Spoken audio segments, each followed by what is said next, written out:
Eto, pinakita ko na kasi sumalubong na nga ang Kim Paulan dyan sa Toronto, Canada. At syempre, expected na natin nakakabugin niya yung first three na nag-concert ng world tour ng Kim Pao, diba? Of course, alam na natin, Redwood, Anaheim, and Edmonton. For me, lahat sila bonggang-bongga, pero medyo ako dito sa Edmonton kasi talagang kakaiba ang bongga. Talagang bukod sa napakaraming tao, ang laki kasi ng venue, and talagang ang daming pasabog ng dalawa. Tapos, bet na bet ko yung alam mo, ang ina-expect talaga ngayon, ang dami na nagpapahulaan about the color combination, di ba? From red, dahil Redwood to Anaheim na white, na tuwan-tuwa ako. And of course, blue naman. This time, ano kayang color? Magpipink ba sila? Magye-yellow ba sila sa Toronto? Yan ang dapat abangan. But this time, naka-yellow na sila, diba? So, ako gusto kong i-challenge talaga ang mga Kim Paulandia sa Toronto, Canada, na talagang patunayan nila na hindi sila pwedeng matibag o hindi sila pwedeng kumbaga masapawan. Dapat talaga pinaglalaban ko talaga, nakakatuwa.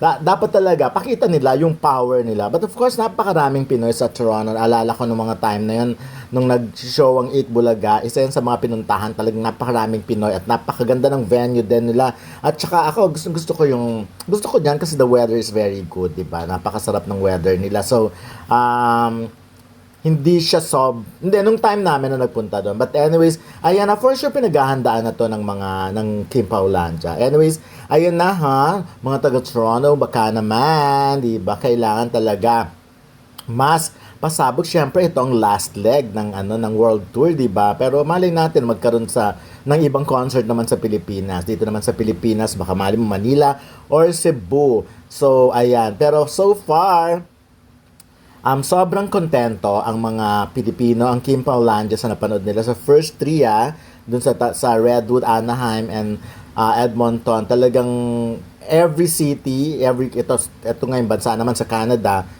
nag-elevate talaga, ang taas-taas ng energy. So, ang dami kasi nilang, I'm sure, ang daming pinag-iisipan talaga nila yung bawat, di ba dati nga sinasabi ko, sana magkakaiba yung ganap. Kasi syempre, unfair naman kung parang pare-parehas. Although, of course, kahit naman pare-pareho, ang importante naman nila makita. Ako nga, natutuwa ako dun sa mga bagong fanny, of course, ng Kim Pao. Talagang, wow, umabot talaga sa point na, alam mo, ako natutuwa ako pag nababasa ko yung mga comment nila. Na for example, sinasabi nila na for the first time, ginawa nila sa mga buhay nila yung mga ganitong pagkakataon. Kasi, halimbawa, may mga fan na hindi naman talaga ganun very open. Yung kumbaga, okay na sila sa panonood lang, pero talagang ng mga times na kinakailangan ng participants, of course, para umakyat sa stage, magsayaw, bumati ng happy birthday, yung mga ganon. So, sila, yung naobliga sila, unlike sa mga concerts siguro pinapanood nila before, yung doon lang nanonood lang sila.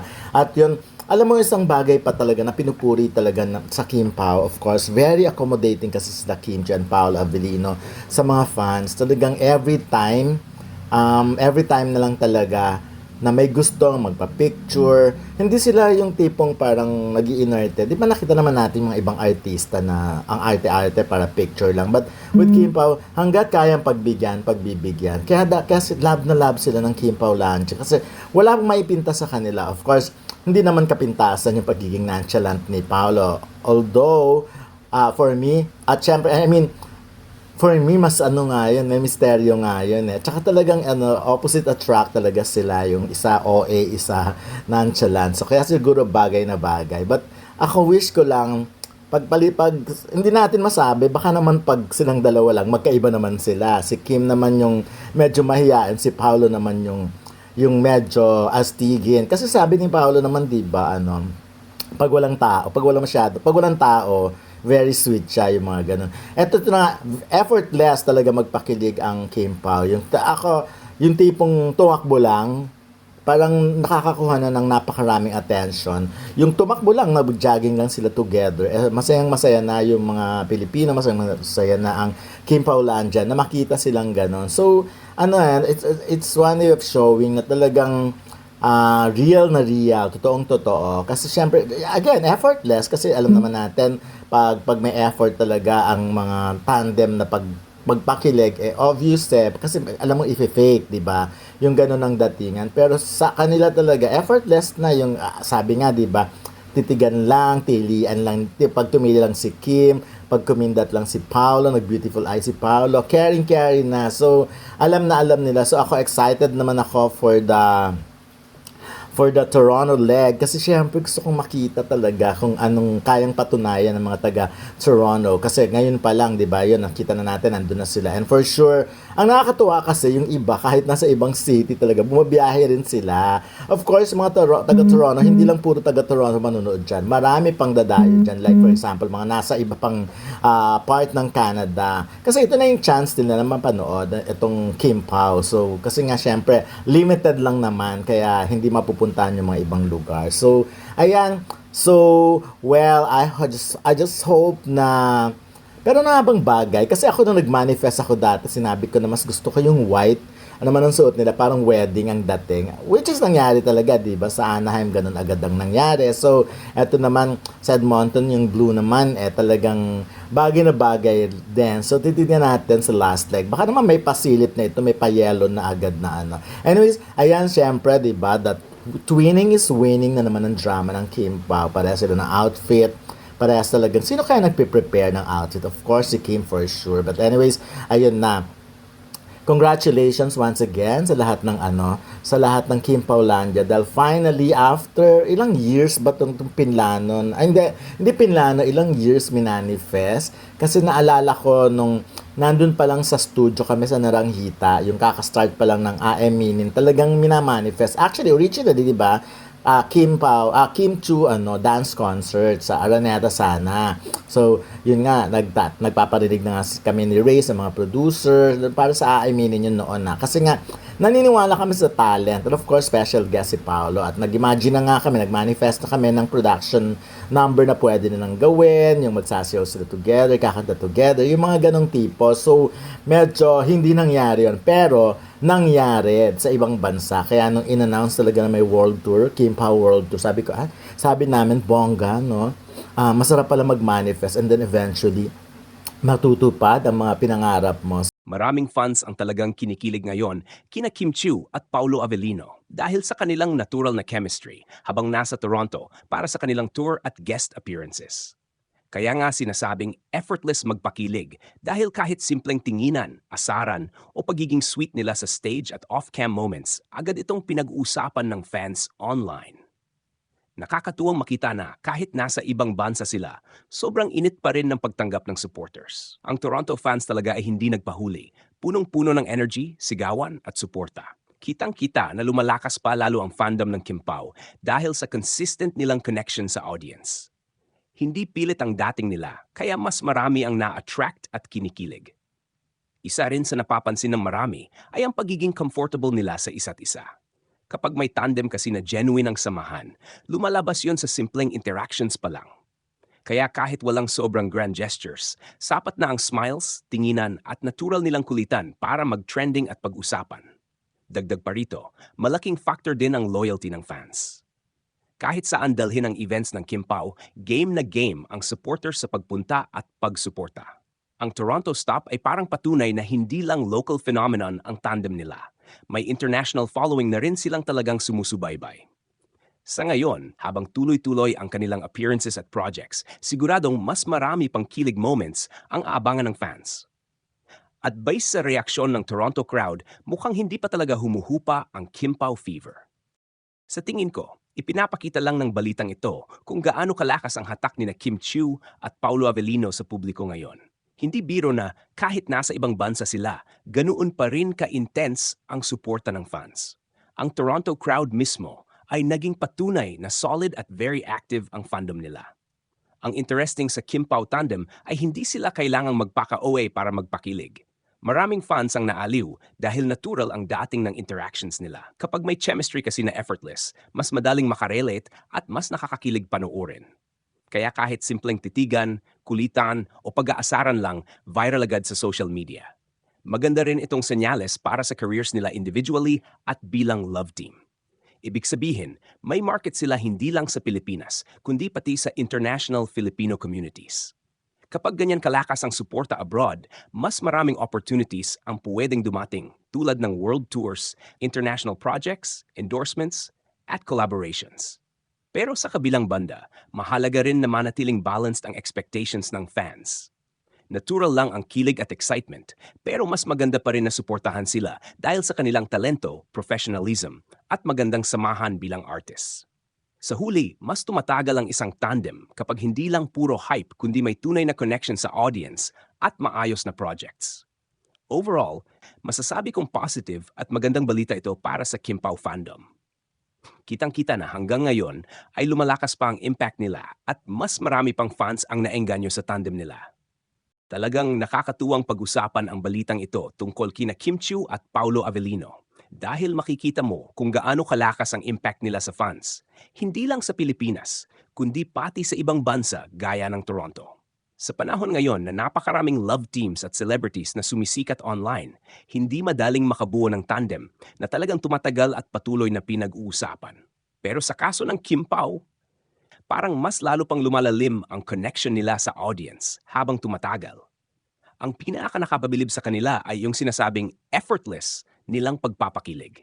Hindi nila kailangang gumawa ng scripted o sobrang pilit na sweet moments para kiligin ng tao.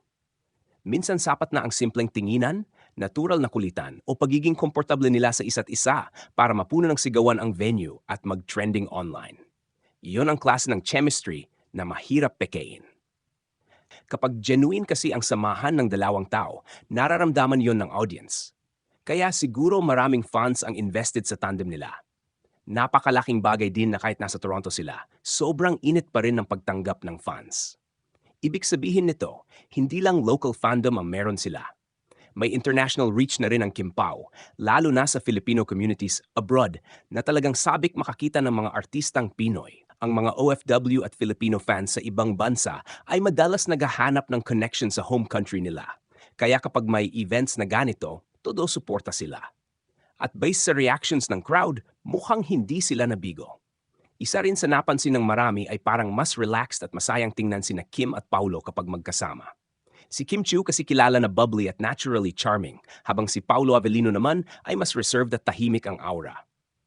Pero kapag pinagsama sila, parang nagbabalance ang personalities nila. Doon siguro nanggagaling ang kakaibang kilig factor ng tandem nila.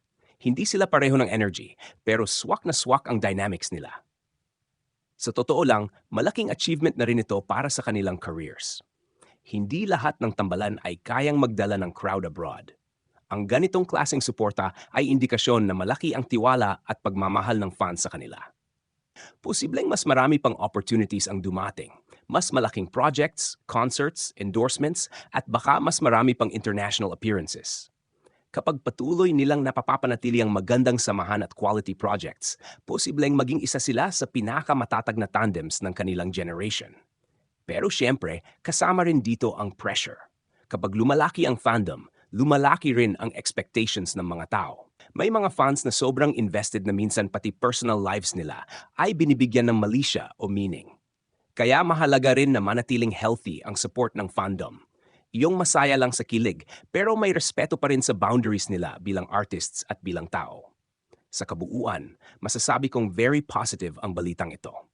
Hindi lang ito simpleng kilig news, kundi patunay na may genuine connection sina Kim at Paulo sa audience. At sa panahon ngayon, kung saan mabilis magbago ang trends at attention ng tao, malaking bagay na may tandem na consistent pa ring pinag-uusapan at minamahal. Mukhang malayo pa talaga ang mararating ng Kim Pao, lalo na kung patuloy nilang mapapanatili ang natural nilang chemistry at magandang samahan sa harap at likod ng camera. Marami pang pwedeng maidagdag sa balitang ito tungkol kina Kim Chiu at Paolo Avellino dahil hindi lang simpleng fan service ang nakikita rito, kundi isang malinaw na patunay kung paano nabuo ang isang malakas at loyal na fandom sa kasalukuyang entertainment industry. Isa sa mga pwedeng idagdag ay ang malaking role ng social media sa patuloy na paglakas ng Kim Pao tandem. Sa bawat video clips, stolen moments, backstage interactions, at fan-taken photos na kumakalat online, mas lalo silang napapalapit sa audience. Sa panahon ngayon, malaking factor talaga ang online presence. Kapag ang tandem ay madaling mag-viral dahil sa natural na chemistry, mas mabilis itong dumadami ang supporters kahit sa ibang bansa. Dagdag pa rito, kapansin-pansin na hindi lang puro kilig ang dahilan kung bakit gusto sila ng tao. Pareho ring may individual credibility bilang actors sina Kim at Paulo. Si Kim Chiu ay matagal nang kilala bilang versatile entertainer na kayang mag-host, umarte at magpasaya ng audience. Samantalang si Paulo Avellino naman ay respetado dahil sa kanyang acting depth at pagiging low-key pero effective performer. Kapag pinagsama ang dalawang artist na may sariling strengths, mas nagiging interesting panoorin ang tandem nila.